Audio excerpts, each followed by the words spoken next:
I like Anna Brown. We're doing more Anna Brown. Doing more Anna Brown. Oh.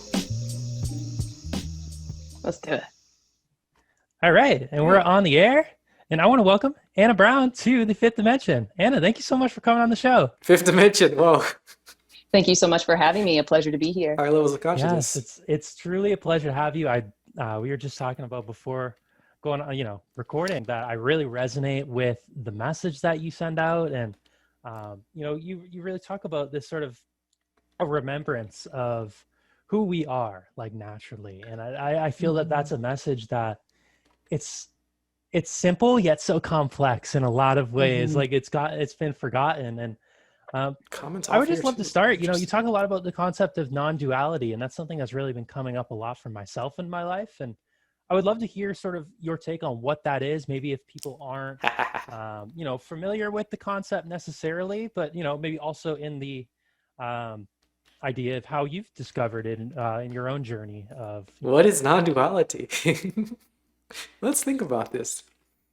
Again, same problem here. Hopefully, I'm sure she's not caught up in the thinking first.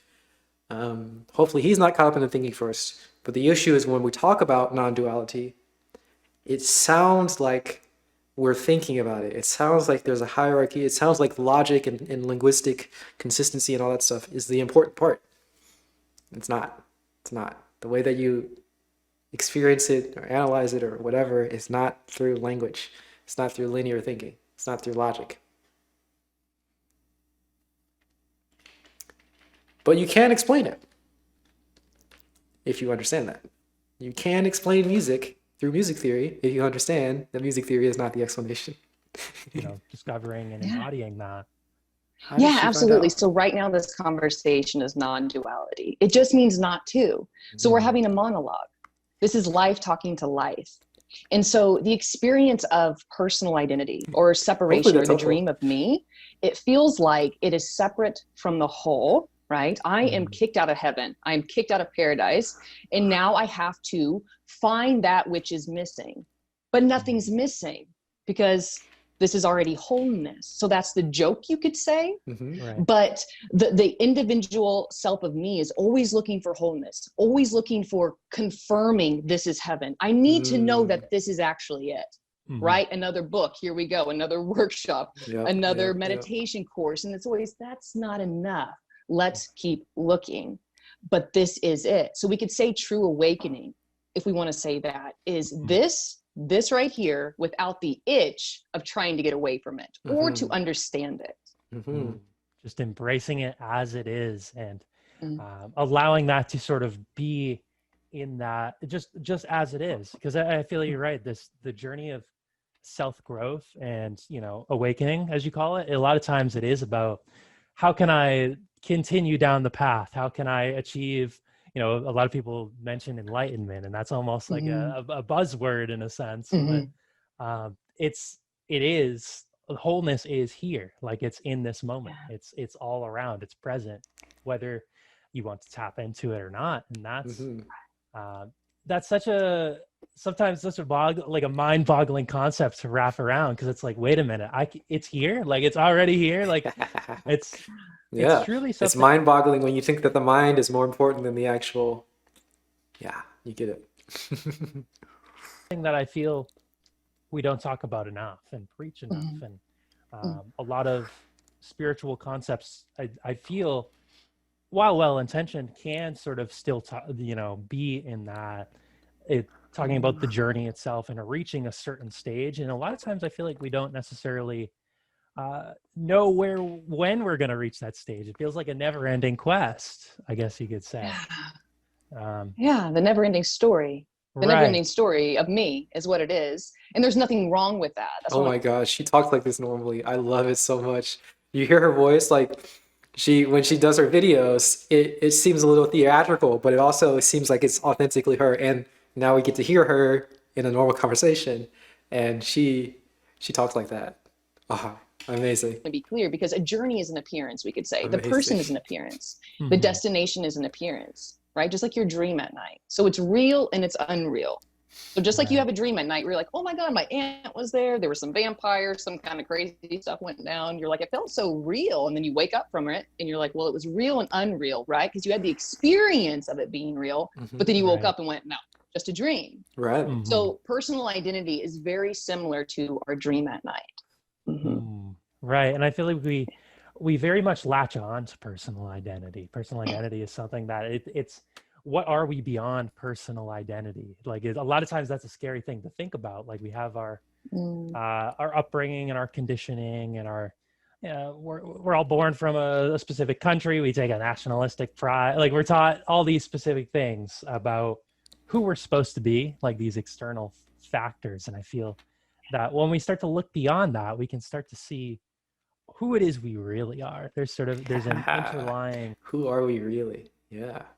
From this side, it keeps seeming like there are things beyond and beyond, as if there's something else. But clear light is not a white light or darkness. In a way, it's invisible. Oh. You never see clear light because you are clear light. So you shouldn't be terrified. Yeah. Yeah, interesting. It's pointing to this sort of thing. It's like we think of this sort of bright, luminous mind, or anything that people say about bliss or enlightenment or whatever. We have a conception of what that is, but we don't know what it is because we're not even there. It can't be what you think it is because you necessarily don't even know what it is. But it gets even trickier because we can even break down normal states that we have had. We can say like sleeping. What is it like to be asleep? Well, if I wake you up and ask you what it's like to be asleep, you can't tell me. You can't tell me. Like, what is it like for me to drink tea? If I stop drinking my tea to tell you, we're going to be missing it. In the same way, like this bright light that we're looking for, the clear light, it's not going to be like any light that you're familiar with. It's going to be different. It's invisible in a way. I like that. Robert Thurman? Is he a poet? Writer? Never heard of him. Interconnectedness that exists. And that's something I try and bring out on this show all the time in a bunch of different facets. Like, how can we return to that state of interconnectivity? What did this journey Tibetan Buddhist. Oh, interesting. look like for you in a sense of this remembrance? Because it's taken myself a while, and I still feel that oftentimes I do need to I guess you could say, give myself that nudge, that reminder to sort of return to presence and simply embracing wholeness here. Like it's something we have to, we've been conditioned to seek it externally. But what does that journey look like for you personally? And how have you, gotten to the point that you are right now? And just what you're saying there, we all need a little nudge occasionally. And that's just why we love Anna Brown videos, because she's always giving us that nudge to remind us that we're already there, we're already finished. Nothing more to do, nothing to seek. Which is great. Hopefully it's also encouraging us to meditate too. Don't want to stop helping others remember this. Right. So I used to be an intense seeker, right? Here's another book.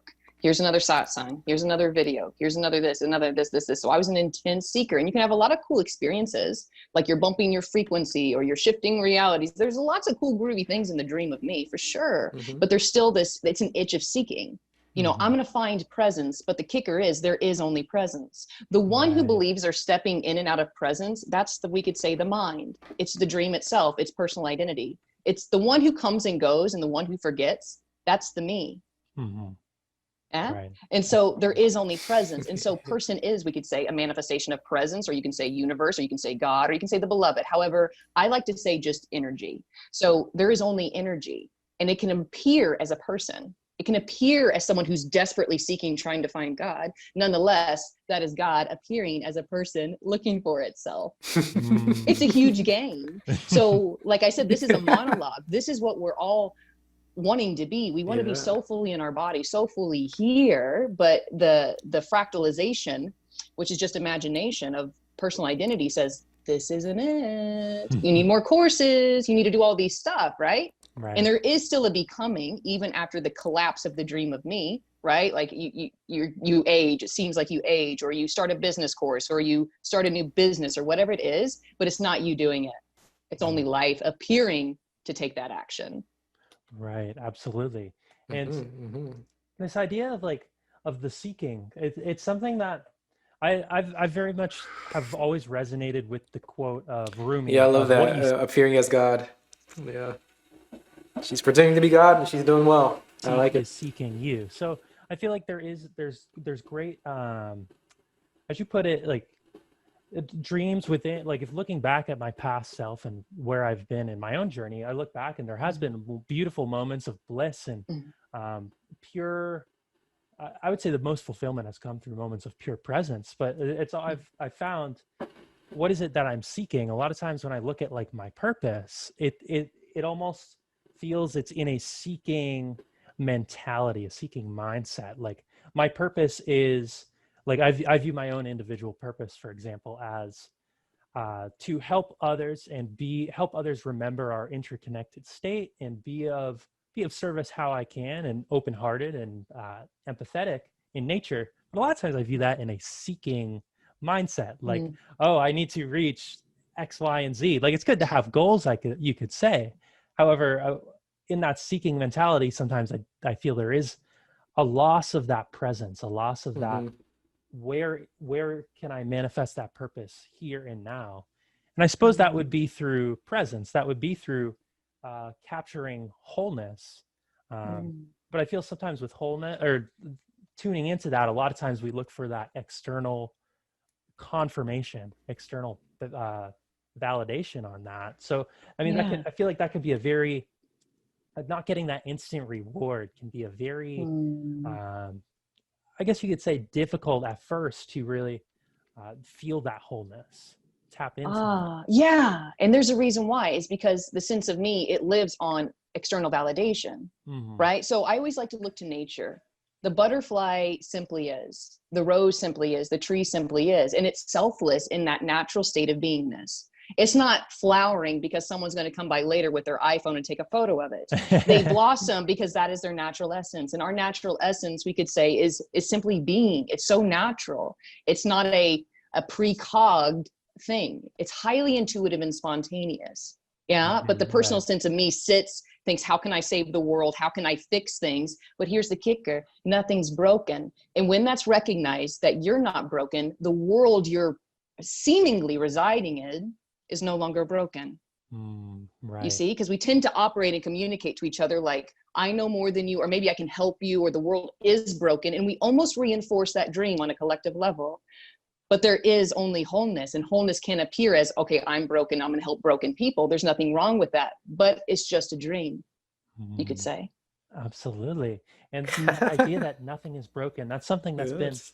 so prevalent in my own life recently, in the sense that I was watching a documentary, and they had this moment at the end where they talked about, I love this idea of, this seeing yourself as broken and seeing other people as broken and trying to fix that is reinforcing this idea, right?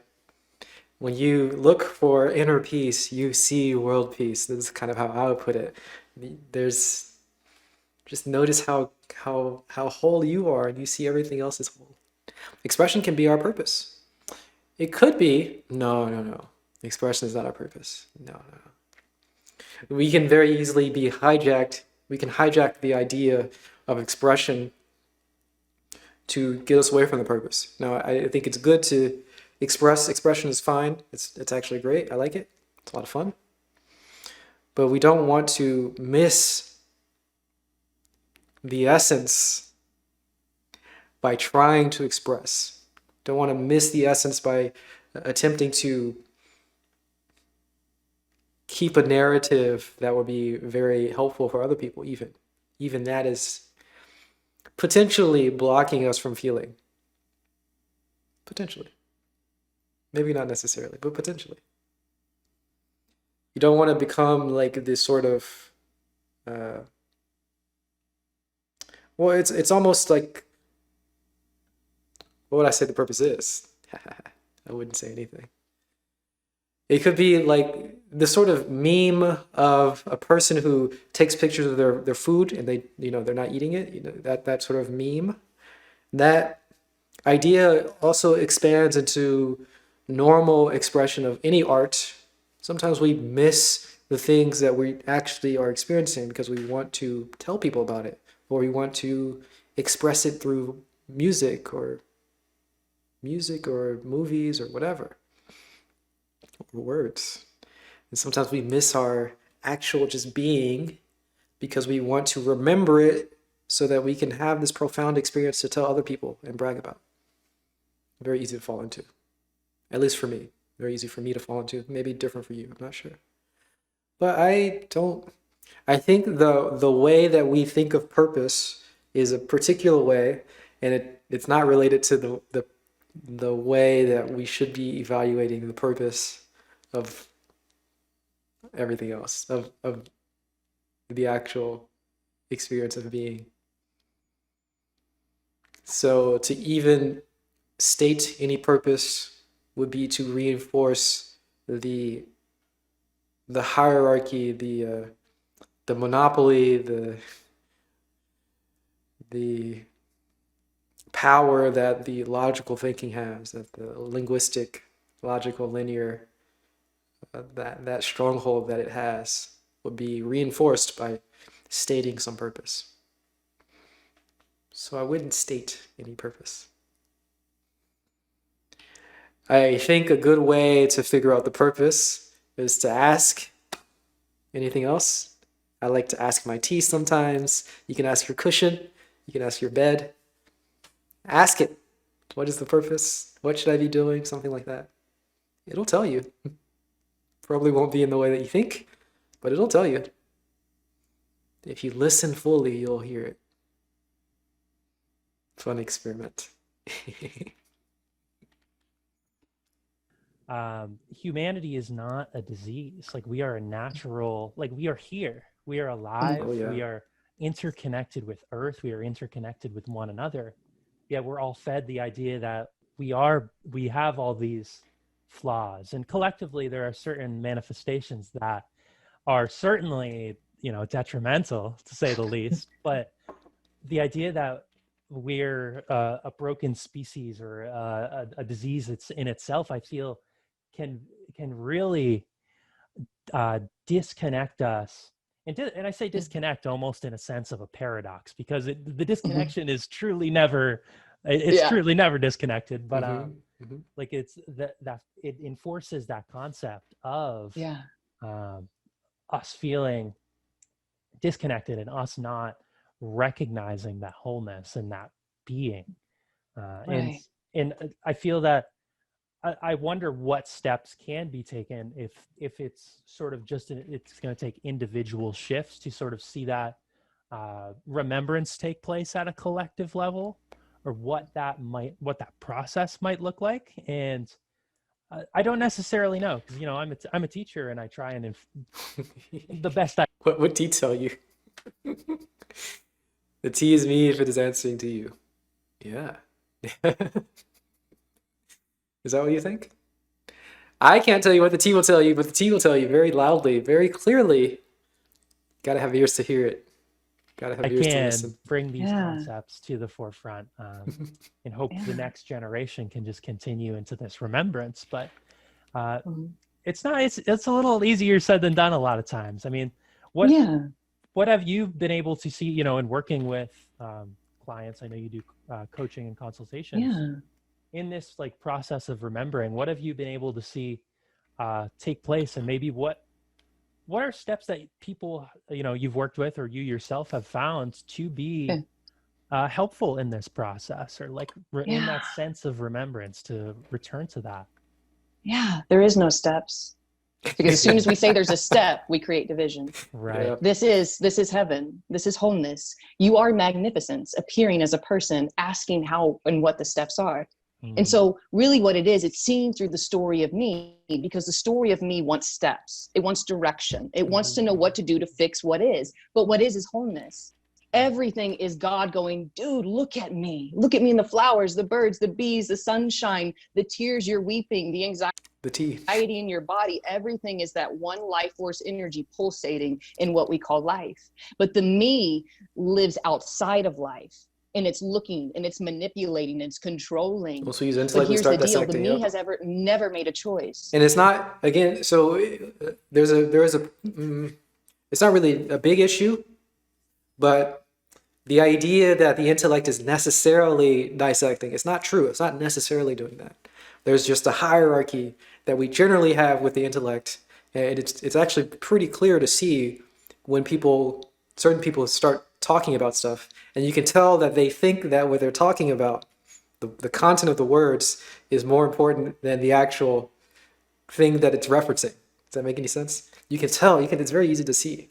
So the intellect is not necessarily the start of dissection. It's not necessarily the start of separation. It doesn't have to do that. You can talk and not separate. But it's very easy to see most of the times it is a separation. It is that.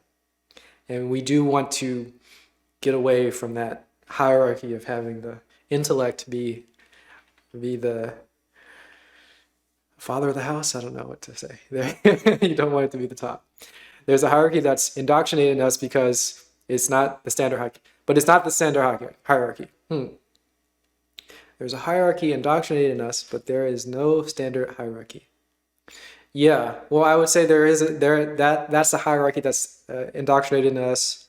That there's the intellect is at the top, and it's not always that the intellect is at the top. Some people think that emotions are more important. Some people feel things, and you can sort of see when people disparage intellect, when people disparage science, and they disparage people who are smart as being cold and unfeeling, and it's like, no, math is not unfeeling. It's just not meant to be felt, you know. So you can have the hierarchy. You can have it indoctrinated in different ways. Having a hierarchy at all is the issue. That's how I would say it. There is no hierarchy. And when you interact with certain things, just know when you interact with science, logic is the way that you do it. When you interact with your emotions is the way that you do it. When you interact with art is the way you do it. And when you interact with your consciousness is the way that you do it. A good way to sort of feel that different, there's just a different evaluation, there's a different way of doing it. Just try to ignore your thoughts. Ignore is not the right word, but let your thoughts go. Let your feelings go. Let your aesthetic analysis go. Let all of it go, and then you'll be left with something. And that something is the way that you need to be evaluating your consciousness, your experience. Hopefully that makes sense. But then, once everything can be there, there doesn't need to be a hierarchy. There is no hierarchy.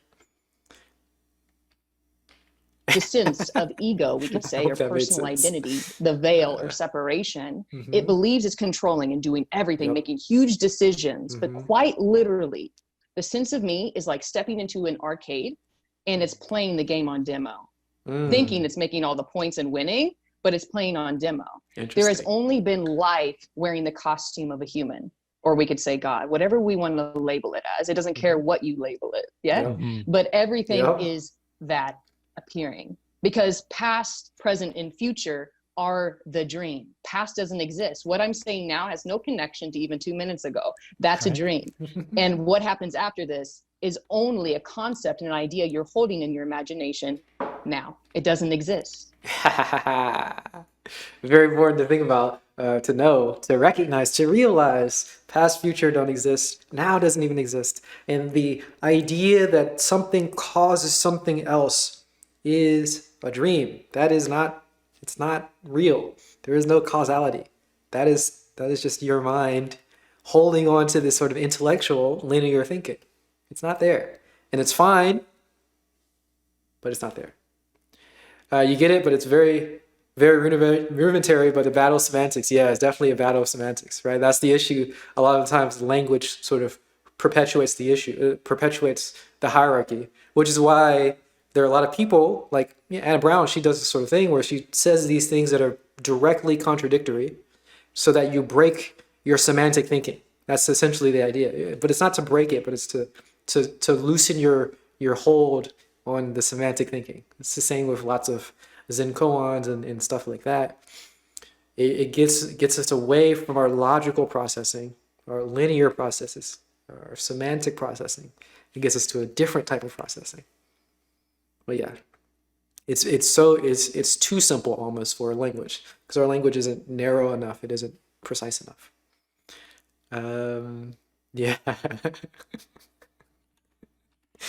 Right. Absolutely. That's the predicament of the person, because it lives in a psychic world of its own making. And so worlds are highly personal. We live on the same planet. Worlds are highly personal. Worlds are highly personal. Planets are personal. The way when you think about the planet is, there's so much here. Like thinking that cause and effect, we don't even realize that we're creating this problem. And we need to get closer to understanding what we don't even realize that we're doing ourselves.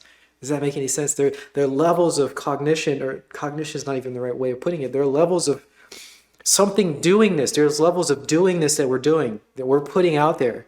We aren't even doing it. Oh no, I'm trapping myself in language here. We are creating the sense of cause and effect. We're creating the sense of past, present, future. And that's not there. But we aren't even clear that we're creating it. So we need to first clarify all of the things that are causing other things. We don't recognize that we are making it so that when we drink alcohol, we get loopy, or when we don't sleep well, we interact with the world differently. We're causing this ourselves, and we don't even recognize it. We don't even acknowledge the fact that when we eat poorly, it changes how we feel.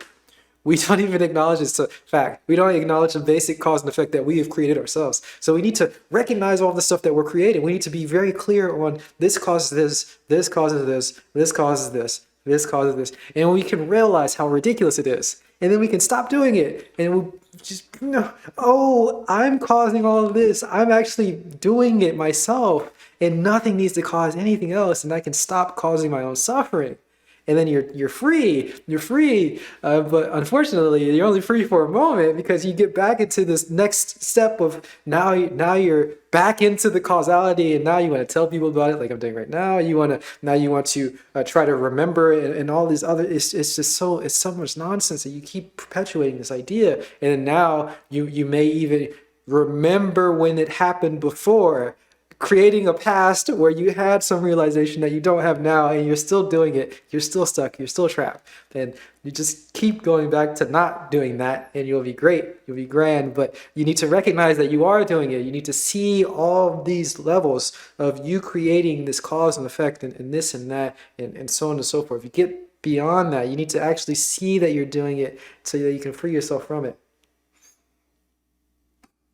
It's very difficult. Based on your imagination and conditioning. It's all imagination. Absolutely. It's all conditioning. And yes. It's very much and I think we very much we're taught to very much personalize our experience, and I think that plays into the idea of, sometimes can play into the idea of a feeling of disconnect. But you're right in this sense that nothing exists but this present moment, and that's such a concept that, I feel like a lot of times when we talked about that, telepathic communication must be established, past, present, future happening at the same time, right? Considering we disregard causation. No.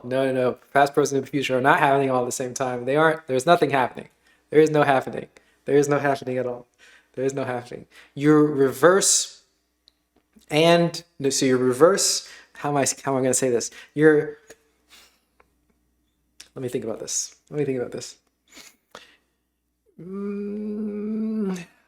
do I think about this? You're reverse instantiating the past. Does that make any sense? I think that makes sense.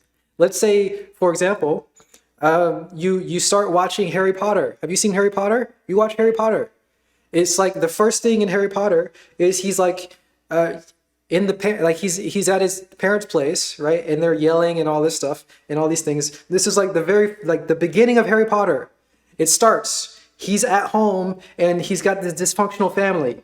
I think that's the first scene. I can't remember actually, but whatever. That's it. That's the beginning of Harry Potter. Now let me ask you, was Harry Potter born?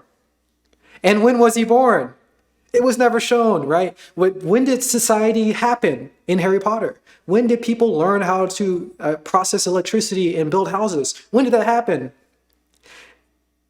The moment the first frame starts, when he is there and you see Harry Potter and you see his family yelling, it instantiates all of the past. It reverse instantiates the past. The past didn't happen in the past. The past happens right then. And everything that comes from it happens right then too. Does that make any sense? Of course it doesn't make any sense. Oh, yeah. But it's not, there is no past, there is no present, there is no future. It's all being created in your mind right now. But it doesn't mean that it's happening at the same time, because even the concept of time is, it's all jumbled, it's all messed up, and it's all confusing, and we need to stop trying to think about it. And I understand that you're probably not, well, maybe, I don't know, but there's nothing wrong with what you're asking, because it makes sense. So it's all happening, but it's not happening at the same time. Whenever you think about something, if you are creating the idea, if you are stuck thinking that every effect needs a cause, if you're stuck thinking that this must come from somewhere, you are creating all of the past.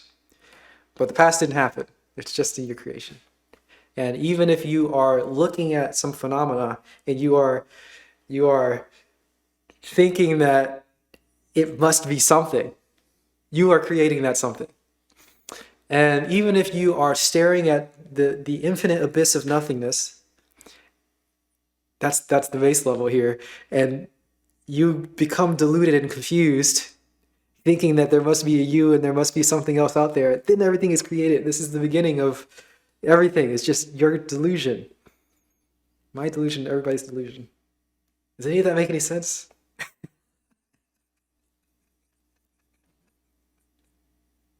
So I don't think it does, but that's fine. Okay, it doesn't matter.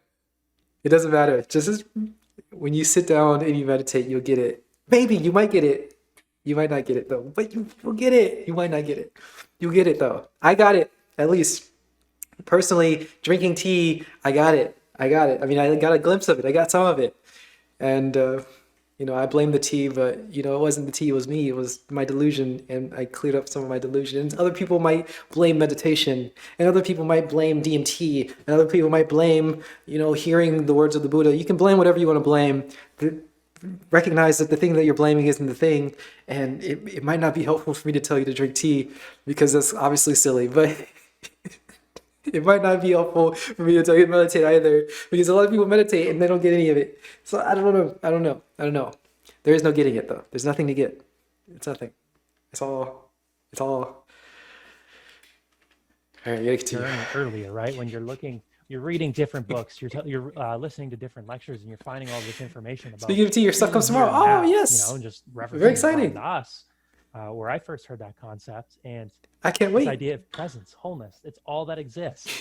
And you'll start to understand some of this stuff that I like to talk about and think about. I feel very excited. I got very excited about that. Well, we're continuing with Anna Brown and this. A lot of times, I feel like we do just sort of with Evan forget that McDermond. We attach to a destination, to the journey itself, and like we mentioned with the idea of one's purpose earlier. You don't want a journey of destination, a farther thing in the future, right? When you drink tea, you start to realize that it's so much better when you drink without a agenda. It's a destination. It's not. We forget that the purpose is in this moment, here and now, and that's something I would say. I have to continually remind myself, because, I feel, for example, my podcast, it's part of the purpose. It's a foundation for purpose. And can you put it into a normal cup? Of course. Yeah. You'll join next time. Hey, thanks so much for joining us, Neil. Very much enjoyed you hanging out.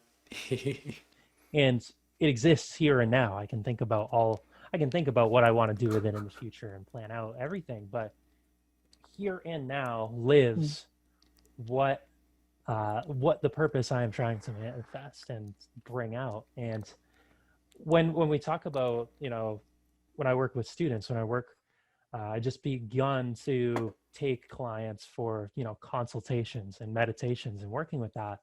Just the connection to the present Teacher. is where I feel that we Potter. can see that purpose and feel that purpose and embody it. And I feel like embodiment is what wholeness is. And I don't think we necessarily teach embodiment. We don't, our systems don't emulate that natural concept of it and how to Wow, I didn't realize what live, time it was. feel, and be in this moment. And for me as a teacher, that's something so difficult to integrate within schools. Because you always have to, we have a test on Friday, or we have to do this, and that for the future. And I feel that idea of the journey and prepping is very much emulated in the sense of let's work towards a future destination. And I feel that's very much almost like the third dimensional space of consciousness that we've been embodying as a humanity for a while. And I feel like maybe the way that we can embody is through heart-centered consciousness and heart-centered living, and make that our primary operating system. I mean, do you have experience in the sense of working with people to open up that heart and our heart-centered consciousness, and what and how you could speak to that? I don't know if I necessarily. That's a really good team. Yeah, no, I get you. So everything is the heart. The heart of the matter is the heart. Good stuff. You see? And I used to operate in this fashion of teaching beings how to open up and all of these things, but I was always coming from a subject-object relationship of you're outside of me and I'm going to teach you what you already are. And so in my sessions, it's just, I'm a mirror. I just reflect back to what is, because what is heaven. There's no movement. See, the me wants information. It wants me to tell them what to do, but there's no you. Ego and personal identity is only the dream. There's never been a separate you. Okay, so everything is the divine appearing as, oh my God, I'm separate from the whole, and I'm going to learn meditation. I'm going to go and learn all these cool mantras, but that's just spiritual busy work. There's nothing wrong with those things, but it doesn't reveal what and who you are, which is absolutely nothing. See, the whole realm of the person is I'm becoming somebody, but that's more in the realm of therapy and personal empowerment. What we're speaking about here is that there's actually not a person inside that body. There's not a person inside of here. There's nothing in here. It's energy appearing as Anna, energy appearing as Evan. Right. Oh my God. So there's never been two. That's what non-duality means. Not two. There's only oneness. However, I rather say zero. There's nothing here, but it's appearing solid. Quite like the atom in physics. It's empty space at its core. And we're made of atoms. This is vibrating emptiness. It's the mystery. All of this is a mystery we can't know. It's only an intuitive recognition, you could say. So isness recognizes isness, or God recognizes God, if that makes sense. Absolutely. And we're all I very much resonate with the phrase of, I think it's God, we're incarnations of God manifesting to self-discover and, experience ourselves essentially. And there is that oneness, that idea, we are all interconnected. And I remember reading an article just yesterday about, someone sent to me, about quantum physics, how I'm not a scientist by any means, so I haven't taken quantum physics, but within quantum physics, there's these assumptions that they have essentially ruled the field of physics for a long time, but they're now going to be broken. And what is broken within it is the idea that events that happen in one place, the assumption was that they have no bearing on something, a different action completely far away or at a completely different space. But because of sort of the observations that are being taken place within their studies and all of the advanced scientific things that they're doing, as you can tell, I'm not a scientist, but yeah, we can tell. it's almost reinforcing this concept, the spiritual concept through a scientific lens of interconnectivity. And at the subatomic level, it is all of the same. We are all of the same atoms, matter, and I feel that is when we can embody that, that wholeness of that, we can begin to live in alignment with our highest self. We can begin to live our Well, here, that's also a story too. The higher self is only a dream. There is Yes. only the self. So And higher self, feel into science is a this, story too. brother. It's outside of you, and I'm going to reach it. Mm. And I used to play in that paradigm too, and there's nothing wrong with that. But to say lower self and higher self already creates distance and separation and a hierarchy. Yes. There's no hierarchy in heaven. Yes. There's just this. There's just this. And so when the separation or the veil collapses in you, which is the belief in personal identity, that I am real, this is real. When that collapses, that's it. That energy stops. Trying to understand what this is stops. Trying to get to the next moment stops. It all stops, and then you can stop this nonsense of trying to have science validate your spirituality. That's so ridiculous. It's so messed up. It's so misguided. Science will not validate your spirituality. Stop it. Stop it. And also with using bad interpretations of science, that's even worse. You're moving to meditation and to no fap. Nice. Nice. I mean, that's you're going to meditation to, that's good. You don't want to only stop fapping though. You want to stop all cravings, all desires. They all reinforce and perpetuate each other. It might be hard to notice, but when you want to have seconds in your meal, if you want to eat extra junk food, if you want to have one more, whatever it is that you like to eat, one more Pringle, that is the same energy that makes you want to fap. And that is the same energy that perpetuates all your suffering. Nothing special about fapping, nothing special about that. All of it. Stop all of it. You're talking to a god. Well, I think that's a compliment. I guess I'll accept it. But there's no hierarchies here. There are no hierarchies in heaven. Because the whole root of suffering is the belief in me. Oh, yeah. And that's what non-dual really points to, is there's no separate you. Mm-hmm. Yeah. And that's why I'm reeling you back. I keep reeling you back to, there's just this. This is it. There is no separation. There is no separate you with free will and choice. That is an appearance that appears within the dream of me.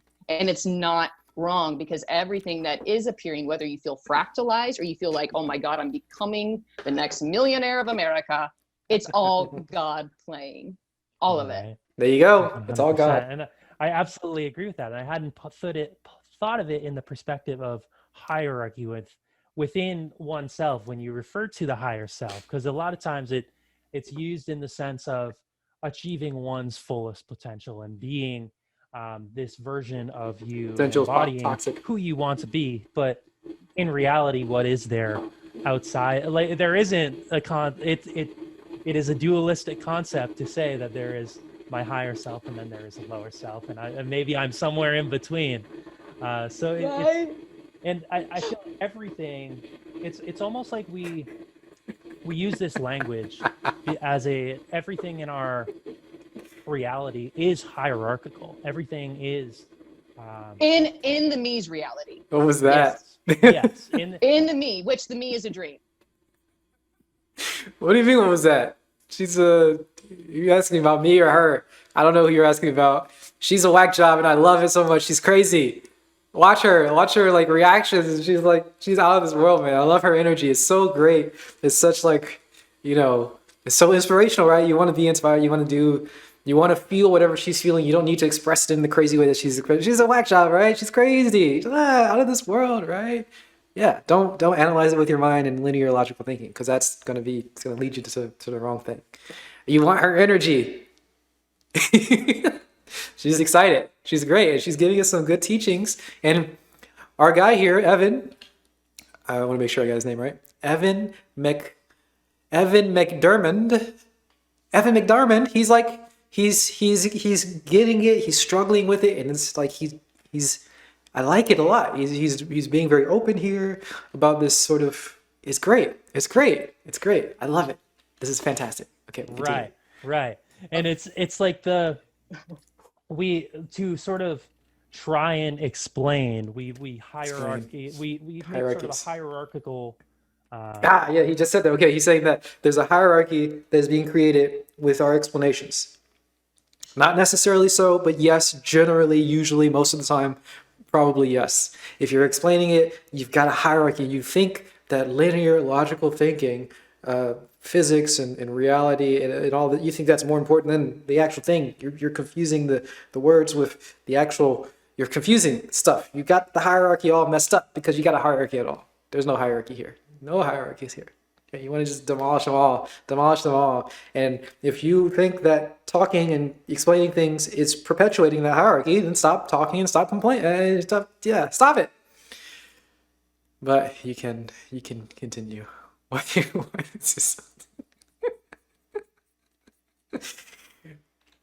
Okay. Remember that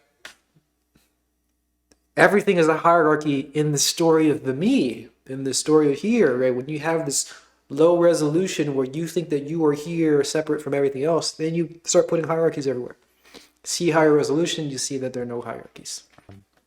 Division, so our minds can wrap around a lot of these concepts and explain what we think we are perceiving around us that appears as separation. I mean, when in reality, we are all one. It is all of the same basically the same molecular level energy. Oh no. That's the right word. Oh no. And oh no. It's all the same molecular, it's all the same particles, it's all the same way. He thinks that physics is the foundation of our reality, and he doesn't even see it because he's trying to justify his spirituality, his spiritual nonsensical beliefs with physics. Physics is not the foundation. You don't need that sort of stuff. You don't need molecules and energy. You don't need any of that to perpetuate and to justify and to validate your spiritual understanding or evaluation of the world. That, to him, I would say, stop trying to have science validate things, because the science, that's blocking you from seeing that you don't need science to validate anything else. Maybe I'd say that. I don't know. Maybe he knows more than I do. I'm just, not something, I don't know about him particularly, but it's just something that can happen. We've all gone through things. We've all been through it. So just make sure that we're aware there's the possibility. You could be doing this. You might be doing it. You might not, though. With that idea of hierarchy, I very much, I studied history, so I look at hierarchy existing throughout human history. But once you go past, before the days of humans, hierarchy isn't necessarily something that exists in a sense. We try and place a hierarchy around maybe the food, like if you're looking at the food chain, right? And you just like, oh, this animal rules over that one and they eat that. But in a sense, humans have we have this separation engraved in our minds. We sort of have placed that hierarchy onto everything around us. And so true. When I suppose what I'm trying to say is, when we can eliminate that concept of hierarchy, I feel like we can truly embody interconnectivity. We can truly embody non-duality. And because hierarchy is something that I've spent a lot of time trying to see where the origins of conception of that exists. Where did that come from? And I feel that what you've been able to tell me throughout this episode is sort of conceptualizing that it exists simply because of this dualistic space that humans have organized themselves in. Yeah, you can think of, there is only wholeness, but the veil is I'm a real person. So when we go, I'm a real person, it is duality. So the personal identity, it's the world of duality. And so what I say is, what's going to happen is the me dissolves, and then you're just left with this. It's kind of like when you open the curtains to the stage. It's like, oh, there was a stage there the whole time. The curtains were just closed. The veil is the belief in separation. But it's not just a belief or a thought, because if we could change our thoughts to oneness, then we would see that. It's a whole body contraction. Oh, yeah. Like from the head to the toes of I'm separate. And so just like a blossom that was originally a bud, Mhm. That's you could say that's the ego or the personal identity. It's going to blossom just organically. Not, do you think the flower's like, okay, today we're going to mantra our way into blossoming, or let's create a vision board so today we blossom? No, it's completely organic and spontaneous. And the kicker is the ego is actually never there, or personal identity. Right. It- 100%. You know, nature has a way of flowing, never rushing, and yet everything happens as it's supposed to. Everything is on Mhm. time. Everything is synchronistic. And, you know, when we can embody ourselves, when I find, you know, I'm embodying myself in wholeness and oneness, and the feeling into that interconnectivity and letting the minds be silent, I can see the the synchronicities manifest into my space, into my being. And I can truly feel that and embody that. And it goes beyond the concept of language, like these topics. A lot, it's very yeah. much it's an intuitive knowing. Mm-hmm. And Mm-hmm. so I think that can be sometimes why it is so hard to if we're you know, humans love to rationalize everything, like Oh, we that's, you not know, all it humans, just plays you. into that idea of separation, and the quest for this, I guess you could say, knowledge, or just Yeah. your And that's it. You said destination. it right there, brother. It's knowledge, knowing. So Right. knowing has got us Just into this you, trap. man. Not a dig on him, but I mean the idea. This is like is so pernicious because he doesn't see it when he's doing it. When he says humans just do this, he's actually rationalizing his behavior. Humans do this. Humans rationalize things. That's rationalizing the idea. That's what that the reason why you're rationalizing things is because you think it's a natural thing that humans do. It's not. It's just you. It's just you. And when I do it, it's just me. And when anybody else does it, it's just them. It's just you, man. You're doing it. And you trying to rationalize it and say, it's human nature. It's some. I think you get the picture. So I don't mean to be toxic. Um, I think he's doing a good job understanding here, uh, hopefully. But there are some things that indicate that he still has a hierarchy here. He still thinks that physics is the foundation of our reality. He still thinks that there's some sort of human nature or some sort of biological system that has been evolved over years, millennia. Millennia? How long has it been? I don't know. He still thinks that thing is important. Humans just rationalize stuff. That's why I'm rationalizing stuff. No, you're rationalizing because you're rationalizing it and it's just you. Okay, hopefully that makes sense. I don't mean to be toxic. I don't want to be toxic. I'm trying to help facilitate our understanding and make us feel very, very, very, very clearly that the language that we're using is perpetuating these negative ideas. Negative, separated. It's perpetuating the separation. It can be oftentimes. See, even I just did it. The language that we use can perpetuate separation. Oftentimes, I do it. It happens for me a lot. I've done it many times, so I can tell what is happening for other people occasionally, and I can tell definitely that it's happening to him, definitely. And I don't think it's happening for Anna at all. But that's just my own projection here. It might happen to you. You can tell when you feel it and experience it, and just see. Unknowing gets us out of it, you could say. So this is really about death. It's about loss. It's about unknowing. I don't know what I'm talking about. I don't know the words that are coming out. Oh, there we go. She just said it. All right. She's not being confused. She doesn't think that what she's saying is more important. She doesn't make the hierarchy when she's talking. All right. She doesn't make the hierarchy when she's talking. And I ironically, ridiculously, I am confused right now by this hierarchy, right? Because I think that what she said confirms what I said, which means that there is some actual reality that is perpetuating something. You get what I'm saying here? Making up this more nonsense, all right? Everything is just ridiculous nonsense, all right? And if I'm making a connection thinking that this confirms that, I'm doing too much. In the same way that if you're listening to my words and you think that you understand what I'm saying, and you think that my understanding is being validated by her, what she just said, there's too much things going on here, right? You see how that's an issue? And if you can undercut it all, if you can recognize that you need to undercut it all, if you can recognize that when you say something, you're not saying anything, and you can recognize that you don't know what's happening, then you can freely flow, and these things don't trip you up. The problem is that oftentimes we are tripped up.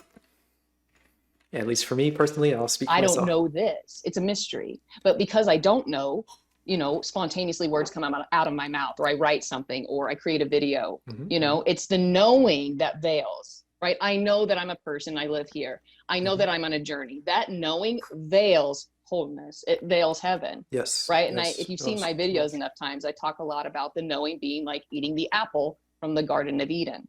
Okay. Oh. And then we're cast out of the garden seemingly because we want to be like God. Knowledge we're of going to good and become, evil. we're going to know. Judging. That's the dream called Maya, the game of me. And so once the me dissolves, you're just left with this because it's just the knower. Now, I'm not talking about like, I know that, I'm a female, where I park my car, where I go to the grocery store, not that kind of knowing, right? Right. It's the knowing of like obsessiveness of, I know what this is. I'm right. You're wrong. I know that this is actually real, but how do we know anything? Most of it was spoon fed. And so this breaks down all the concepts and beliefs that we have been spoon fed. And it goes, what do we really know? What do we know? And through that unknowing and through that openness, magic happens. Intel is there. You see what has always been here, but without that veil of I know what this is. That's why that looks boring today. Yeah. Because when there's no me, everything is fresh, new, and spontaneous. When there's a me, it's Groundhog Day, Bill Murray. You know what I mean? I get you. 100%. Nothing is ever 100%. really the same. True. We never live in the same moment twice. So everything around us is constantly changing, growing, evolving, because that's what nature is in a sense. If we look at the idea of I had this thought you can hear it a week or two ago about when Charles Darwin laid out this idea of evolution, of how humans came to be.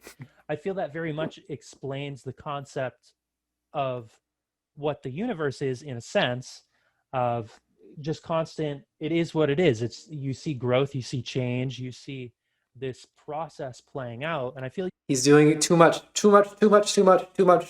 having science try to justify his spiritual, too much. That's just what nature is. No, stop it. That's the thing that's blocking you a lot. But that's the issue, of some of us smart folks, big brain boys. That's all of us. We like to think, we thought a lot, we think a lot, we know things about science and stuff. We got our logical, linear thinking very well put, and we're trying to shoehorn everything else into that. Oh, no, it's a big trap. You can just sort of tap into that and align yourself with it and allow it to be as it is, instead of trying to, figure out the particular destination. And I think there's something to be said about almost a blind faith and trust in that process, and going. Do I like Wendy's? No. I don't eat junk food. Sorry, allowing things to be as they are, and unfortunately, I don't even think I ate Wendy's when I did eat junk food, or fast food rather. I still eat junk food occasionally. I try not to though. No, I don't like Wendy's. Is the answer? No. The thing is that if he weren't too much there, works be no show, they'd just be sitting around silently and be vacuous. It was a joke. Oh.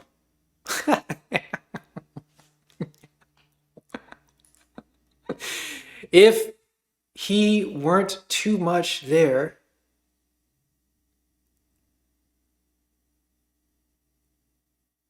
when these nuts smack you in the face, whoa. If he weren't there, it would be vacuous. No.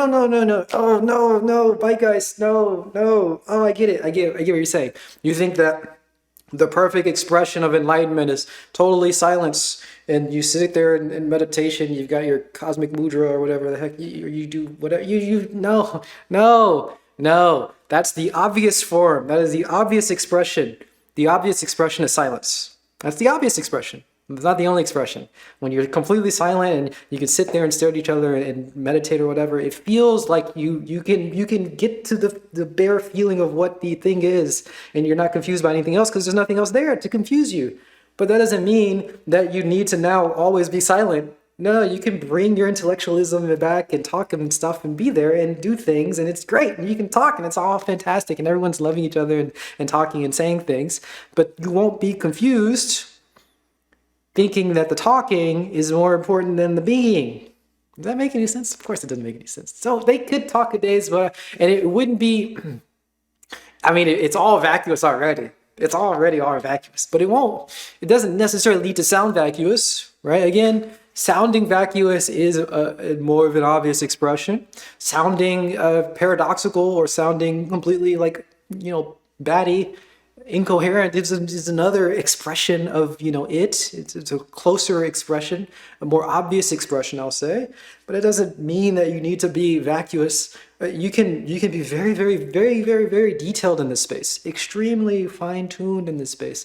And that doesn't mean you're farther away from it. You just have to not be confused by science and thinking that that's the foundation. It's not. This space is, the foundation of this space is no foundation. Spirituality? I don't know. Okay. Confused? There's a sense Hopefully of not too wonder much. and There's a sense of wonder, yes. excitement within that. Yeah. And allowing that Yeah. process to be Yeah. and feel. And I wonder, this is the quest for knowledge, but if we were Believing science is real and meaningful and foundational is just a part of the show. Oh, yeah. Yeah, he's yeah, maybe. It's all just for show so that you can learn and grow yourself. Maybe. I don't know, man. There are different levels of seeing these things, different layers, possibly. to see a shift from You don't do it with coffee. Oh, interesting.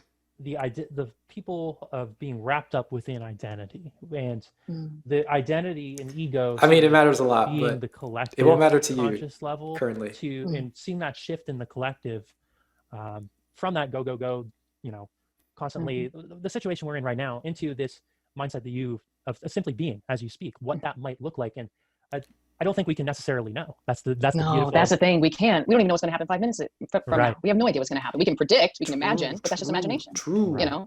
You don't know.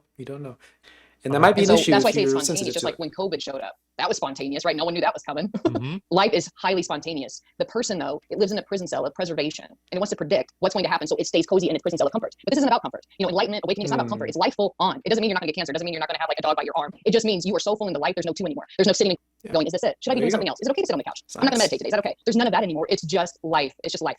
Allowing it to play. Right? And all of that is that. And there's not even a person who allows it anymore. The one who allows and surrenders is gone.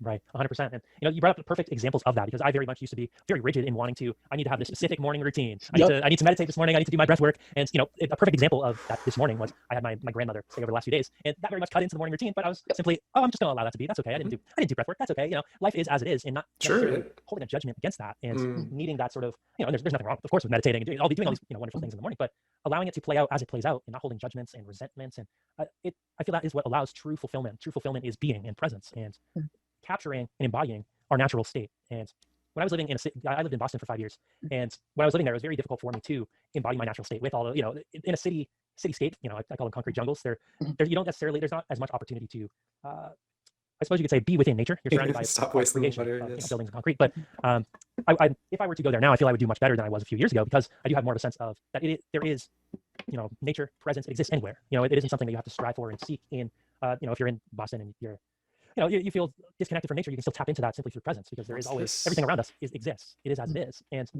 I feel that is something that it's like you said, it's hard to rationalize and conceptualize, but it's something that if more people can begin to tap into, we'll return to. Oh, well, they won't tap into it. What's going to happen is the person disappears. That's what happens. Take this Because the tapping in, you lollipop. think about it, you're open, you're closed. I found it, now I don't have it. That's the person. And there's nothing wrong with that, but it is the dream. It chases its own tail. So the tapping in, tapping out, connecting it, you can already feel into that. There's a disconnection. Yeah. But even that longing and that yearning of, okay, I'm going to meditate, connect, is God pretending it's not connected, and it's going to get connected through an action. But meditation, it doesn't actually get you to wholeness. Wholeness is meditating. There's nothing wrong with that. But most spiritual practices are for the me. It's a sense of OCD and a sense of I have to do this before I can be welcomed into heaven or wholeness. But True. Do I believe in spirits? It depends on what you mean by believe. And I guess it depends on what you mean by spirits. I think the answer is no, but also possibly yes. I don't think being caught up in the beliefs are important. I think your beliefs, maybe just my beliefs, I don't know, are a big distraction from the experience.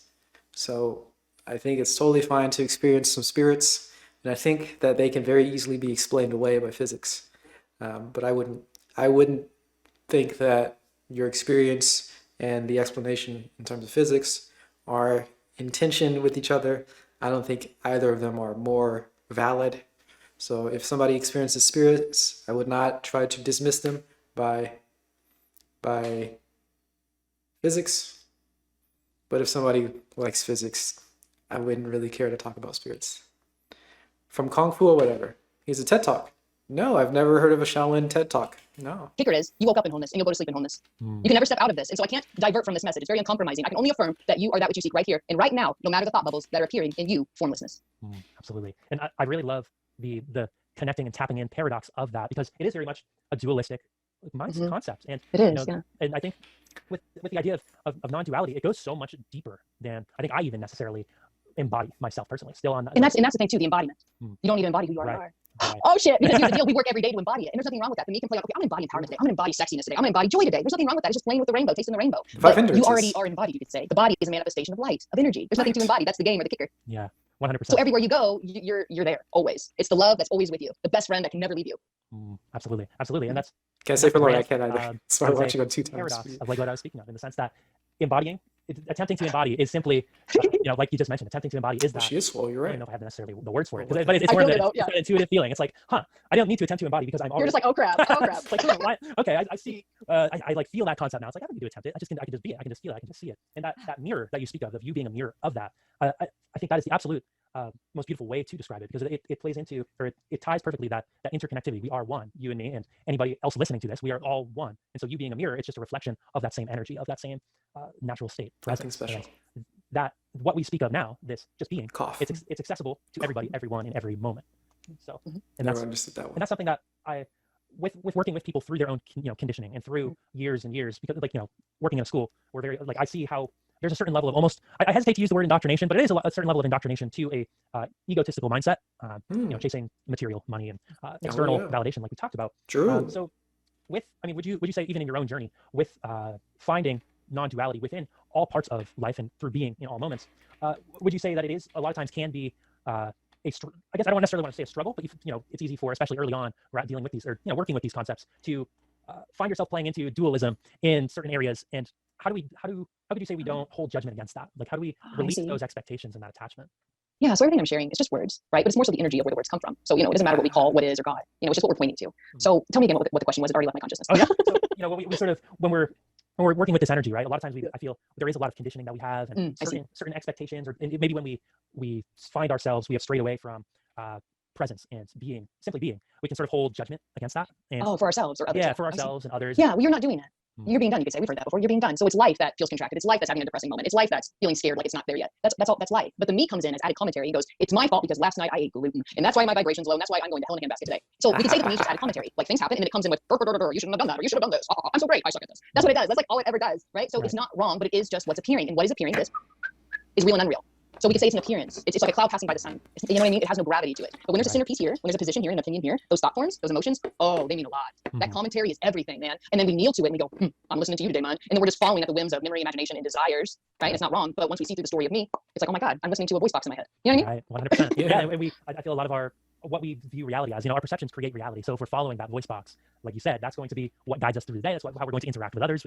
It seems to create reality. That's one thing I want to share, because like we said earlier, we're talking about we live on the same planet, different worlds. So your world is your perception, yeah. But when that perception collapses, me collapses. And so when the me collapses, when you look out here, it's clear seeing. You see life fully as it is. You're not cussing at the sunflower. You're not, you know what I mean? It's just, oh my God, there's just life. The tree's a tree. There's just life. The tree's a tree. It's so true. We got to see beyond our thing. And she's saying that, but isn't this commentary part of life reality as well? Of course. Yes.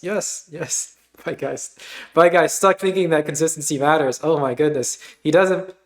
Well, Guys, we gotta meditate. We gotta understand in the way that you understand, and then you can hear the words as just being random words. You can hear the misunderstandings as being just words, and it's just sounds, man. None of it matters, man. None of it matters. It doesn't mean that you need to try to recalibrate all the language that she has and put it back into some sort of consistent logical framework. Consistency and logic is the problem.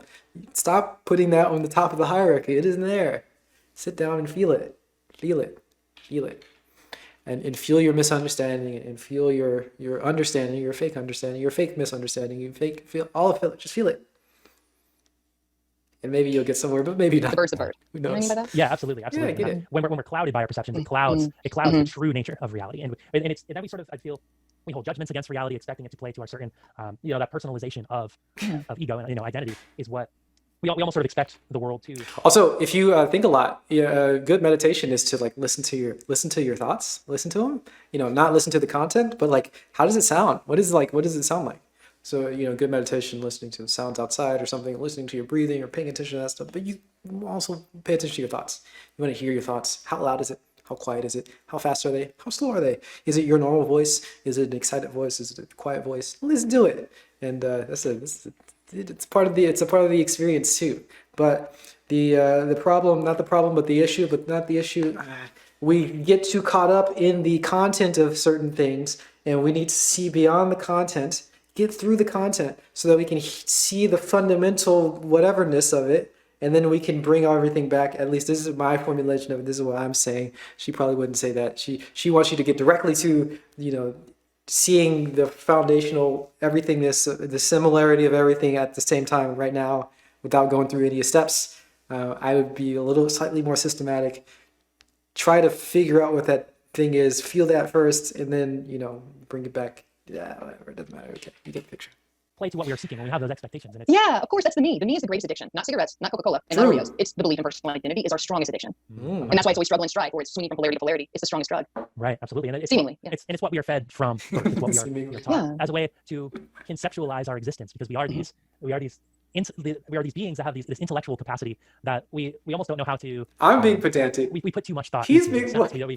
We try and explain our existence through our process, or simply be within our existence. And, I found through my own experience, the greatest teachings and the greatest experiences have come through just presence and just allowing things to present to me, and not necessarily that veil that you mentioned earlier. When that's the veil that we've had in front of us for so long, when that's lifted, everything is new. Everything is so vivid, and like vitality is all around, and that's always there. I had a great chat with Dennis McKenna on this podcast, and he told me the one of the things that he has learned is, because I asked him about his journey and what he has learned. So, some generic question like that. And he said, well, the greatest thing that I have learned is that I know absolutely nothing. And that's okay. And that's perfectly fine. This process of discovery of ourselves is truly a journey of not knowing anything. Oh, yeah, totally. The more you go, the less you know, for sure. And that's something that I think can sound scary to our personal identities, to our egos, because it's like, wait, of course.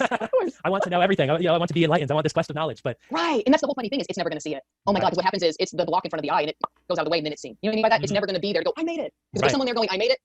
There's still personal identity, and they're taking ownership. It's an unknowing. It's a mystery. It's going back. When I say back, these are words. You're not really going back to the Garden of Eden, the innocence, the nakedness, like you said, this childlike wonder of like, oh my God, I don't know what this is. I only know what I was told, but that was all hand-me-downs. Right, exactly. It's past experience that no longer exists in the present. Right. And there's obviously great teaching things you can learn from the past, and there's certain, not to say don't acknowledge your past whatsoever. I think it's it can give a foundation, I suppose. But all knowing and presence and fulfillment will come from presence and being, and simply embracing that and living in that. And with that idea in mind, when we live in that, when we see in that, when that veil is lifted, it's very easy to see how society is operating in a sense, and understand division, and understand a lot of times when we're not present, it can feel overwhelming to engage in any of the world events or politics or any of that whole realm, right? But because I feel it's fueled from the ego, it's fueled from this idea of separation, because it lacks oneness, it lacks all that is really in life. So, but when we approach these, for example, just like pollution and the destruction of nature, and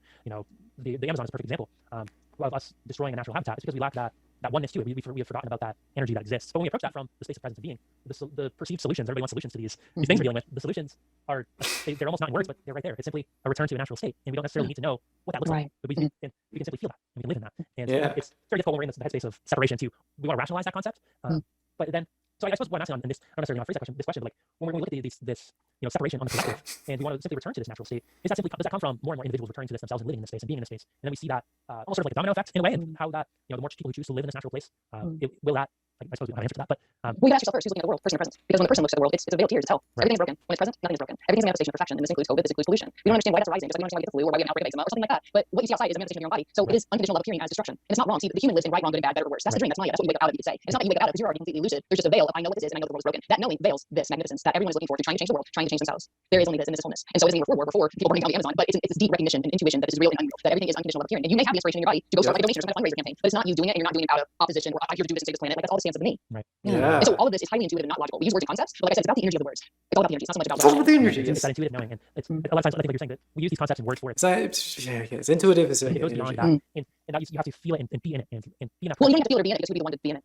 You see, yeah. It's difficult to rationalize the concepts because use these. We can't. The whole brain is going, what the shit. I don't know. And it's just because there's nothing here for the mind. And you notice that there's no teaching, there's no guidance. All I'm doing is confirming what you are and what this is now, which is a mystery. It's light appearing as solidity. It has that couple of brains right now that this is a monologue. That you and I are light appearing as two people. Right. It's amazing. it's beyond words, honestly. And, a podcast is generally words, but even someone listening, But again, it's like just like your emotions are beyond words, just like music is beyond words. It's not a mystery in the sense that you can never get it. You get it. You can get it, and you can talk about it, and that's fine. But you don't want to be confused into thinking that what you talk about is more important than the thing. If I'm doing a music theory analysis, I'm not going to think that my music theory is more important than actually listening to the music. Listen to the music. If I talk about my emotions, I'm not going to be confused into thinking that my intellectual understanding of the emotions are better than the actual emotion or feeling the emotion. The feeling is the foundational part. The listening is the foundational part, and the being is the foundational part. And you can talk about it, and you can do things. And it's great. When we can, I don't want to tap in. We can feel what these concepts, right? Just from listening, watching, and there doesn't necessarily need to be that. A lot of times,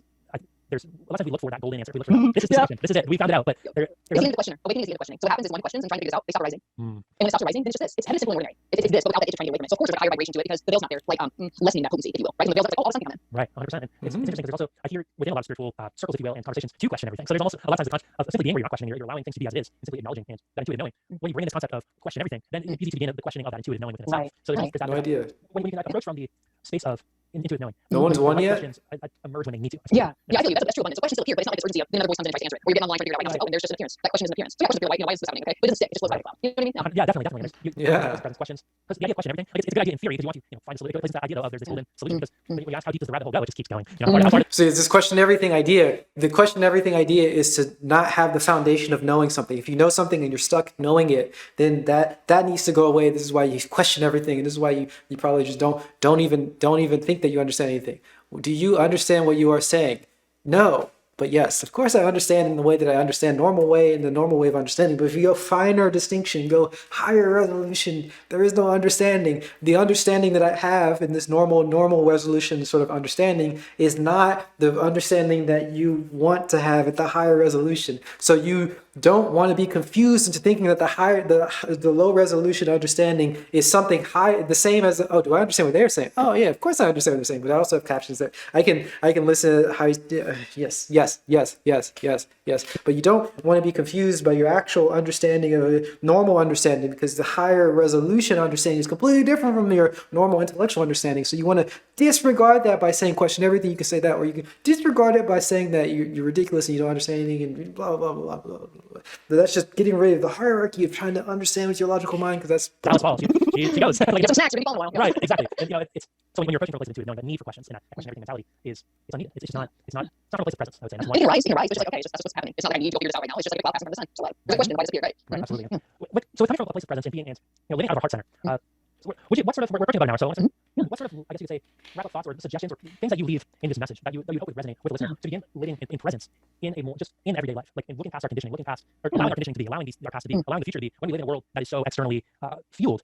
What suggestions you have for striking balance and maintaining that, despite a lot of times the external poles and I think all I can say is that you're it now. And the only thing that pulls you out of this, that feels like I got to learn more to get that. I understand my past life karma, and I'm just saying, all these beliefs, it's not real. It's not real. And so meditation's beautiful, heart opening connections beautiful, mantras are beautiful. Do them if it resonates. But you're doing them out of the stance I am broken. And doing this is going to get higher on the vibrational scale, and then God's going to let me open the gates to me. It's a completely broken system based on fear, hierarchy, and you said your disciple type relationship. And so this is even playing field, like quantity. I don't know. And so yeah, it's understanding there's only presence. And presence can appear as okay, OCD. And so we have OCD, anxiety, depression, anxiety, eating disorders, but seeing through that, it was clearly a dream. It was an experience. That's why it's a human experience, just like your dream at night is an experience. So I can still recall memories of conditioning, yeah, but it's just a memory. It has no gravity, it doesn't stick to me. But that voice in your head is not who you are, right? And neither is the conditioned programming emotions, let's say OCD, anxiety, hatred, depression. They're just appearances. And maybe your mom was evil. Maybe your dad was evil, and that's what you observed, and you feel energetically. But it's not who you are, and it's not wrong. No one is to blame here. Not even your folks, because your folks are a manifestation of God. Now, I cannot say why this appeared and why you have anxiety. Just like I can share why I had an eating disorder in the story of me. It's just what happened. But you are not any of those things. You are formlessness. You are energy. You are unconditional love that appears as all of these things. But it's not knowing. None of this is knowing. It's very much art intuition that we talked about this whole time. And so all I can say is follow what resonates, and never take advice from somebody who thinks that they know more than you and that they're going to get you to enlightenment. Because all of this is enlightenment. All of this is light appearing as something else. And so you are that. You are having disguise in everyday lives, always and always. That's absolutely beautiful. Beautiful. Yeah, she's saying, okay, so some people who like to meditate to fix problems, and that is perpetuating the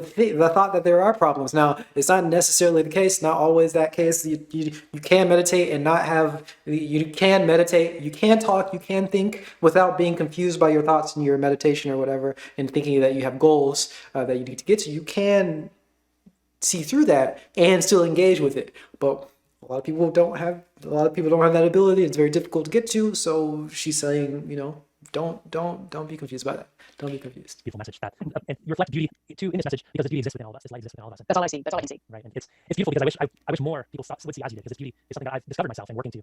Certainly, there's moments where the past conditioning comes in and it might take over the mind for a bit, but that beauty is what I hope is what I see predominantly, what I look forward to. Yeah. Beautiful. I think a world revolving around that beauty would be beautiful for lack of better words. Yeah, and just as a cherry on top, when it doesn't matter if anybody else sees this. We continue to change the world. Everyone wants to see this way. Yeah. But if you're not there, then all you're going to see is your lovers. Yeah.